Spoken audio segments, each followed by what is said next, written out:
বাংলাদেশ স্বাধীন হয়েছে 1971 সালে। এই 71 সাল থেকে আজকে 2024 সাল চলছে। এই দীর্ঘ 50 বছরের উপরে আমাদের এই বাংলাদেশ স্বাধীনতাকাল।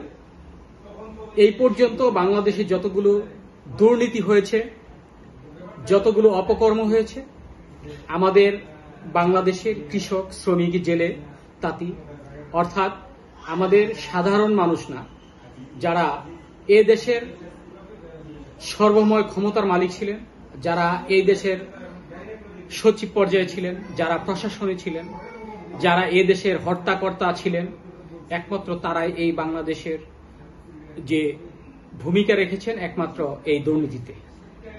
কৃষক শ্রমিক কখনো দুর্নীতি করেনি। এই শ্রমিকরা বাংলাদেশের শ্রম দিয়ে তারা এই কৃষি সম্পদ রক্ষা করেছেন, বাংলাদেশ বনজ সম্পদ রক্ষা করেছেন, বাংলাদেশের বিভিন্ন সম্পদ তারা রক্ষা করেছেন। অথচ এই সম্পদকে রক্ষা করে যারা বাংলাদেশকে উর্বর করতে চেয়েছে, বাংলাদেশকে পৃথিবীর মানচিত্রে তুলে ধরতে চেয়েছে, অথচ যারা এই বাংলাদেশকে তুলে ধরবে তারাই দেশকে তুলে ধরতে পারেনি, তুলে ধরেছে সাধারণ শ্রমিকরা।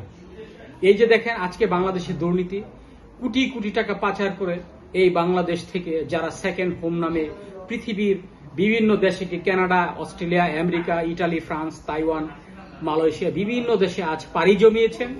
আজকে তাদের মতো দুর্নীতি আছে বলে আজ বাংলাদেশ পৃথিবীর বুকে একটি চোর রাষ্ট্র হিসেবে আখ্যায়িত হয়েছে।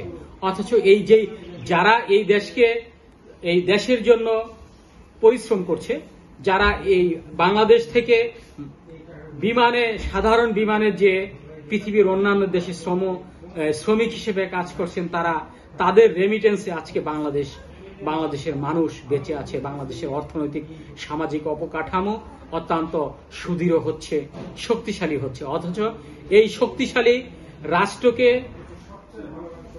দাবিয়ে দেওয়ার জন্য, এই শক্তিশালী রাষ্ট্রটাকে পৃথিবীর মানচিত্রে একটি নিম্নমানের দেশ হিসেবে আখ্যায়িত করছে আমাদের এই বাংলাদেশের একেবারে যারা ধনাঢ্য পরিবারের মানুষ রয়েছেন, যারা এই সচিব পর্যায়ে রয়েছেন, যারা বাংলাদেশকে রক্ষা করার জন্য যাদেরকে দায়িত্ব দেওয়া হয়েছে, তারাই আজকে বাংলাদেশকে নিম্নগামী করছেন। আমরা আশা করব যে আজকে এই যে বাংলাদেশের অবস্থান, আজকে বাংলাদেশের যারা এই যে কিছুদিন আগে একজন পুলিশ প্রশাসনের সর্বকর্মকর্তা যিনি বেনজির আহমেদ, তিনি বাংলাদেশ থেকে লক্ষ লক্ষ কোটি কোটি টাকা এই বাংলাদেশ থেকে পাচার করে বাংলাদেশ থেকে পালিয়ে গেছেন। আমরা এই যে দেখেন আমাদের যে বাংলাদেশের পরিস্থিতি, কোনো দায়ভার নেই মনে হচ্ছে বাংলাদেশের প্রশাসনের। আমরা আশা করব আপনারা এই বাংলাদেশের এই যারা শ্রমিক রয়েছেন, যারা কৃষক রয়েছেন, তাদের দিকে নজর দেন। আজকে তাদের দিকে নজর দিয়ে আজকে যারা আরেকটি নজর দিবেন, যারা উচ্চ পর্যায়ে রয়েছেন তাদের ব্যাংক হিসাব তলব করেন, তারা যেন এই দেশ থেকে এই বাংলাদেশের অর্থনৈতিক অবস্থাগুলো কেড়ে না নিতে পারে, বাংলাদেশের এই যে টাকা কেড়ে না নিতে পারে, আপনারা এই দিকে দৃষ্টিপাত করুন। আমরা আশা করি যদি আপনারা তাদের দিকে দৃষ্টিপাত করুন, আশা করি এই বাংলাদেশ থেকে এই সাধারণ মানুষগুলো কমপক্ষে না খেয়ে মরবে না।